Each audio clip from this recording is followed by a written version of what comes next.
With Zephyr song, we wanted to try and do a modern-day psychedelic video that was kind of based on the old light shows that they used to put on, behind bands at rock concerts. In the 60s and early 70s. So we looked at experimental film of the time and the posters, and we didn't want it to be nostalgic, and yet we did want to reference that. John and Flea wanted to do something incredibly just kind of obscure and psychedelic. Finding true psychedelia in this day and age is really hard to do because everyone wants to rely on computers and all this stuff that really doesn't know how to find the core of psychedelia.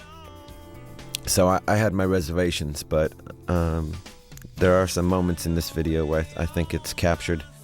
I feel like it's very pretty all the time, and it doesn't get into the scary, dark side of psychedelia, which to me is one of the most important parts of it. We must have auditioned over 100 women, and we saw every kind of dancer. And there were some great people, but no one really hit the right balance. At the last minute, this girl came in, and she had danced in clubs. And she was more of a burlesque dancer than a stripper or a go-go dancer. And she just had her own brand of movement that wasn't like anything that you'd seen a million times in strip bars. You actually, if you look closely, there are pieces of dancers throughout the video that you don't even necessarily recognize as bodies, but they're there. John and Val, who are, super cool people that we love working with and have, infinite trust and admiration for, asked me if I would mind going to a choreographer before we shot this. But when I put myself in the position of being trained and actually thinking about dancing, suddenly I completely sucked and had 12 left feet and couldn't move to save my life. And I realized that my strength is not thinking and just doing what I feel. So, and that was kind of a failed experiment, but I tried. Nobody tells me how to jump around or anything.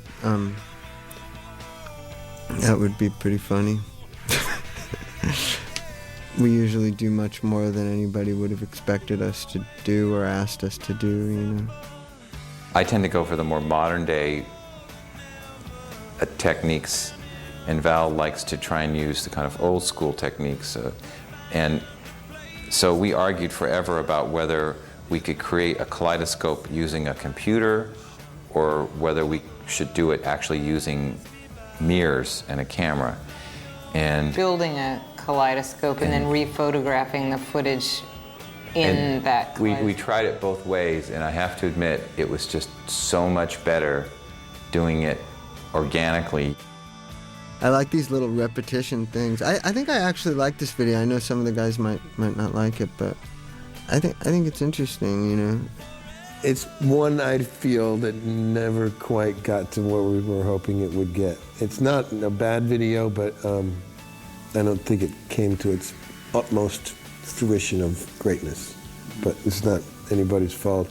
Sometimes you hit them, sometimes you don't.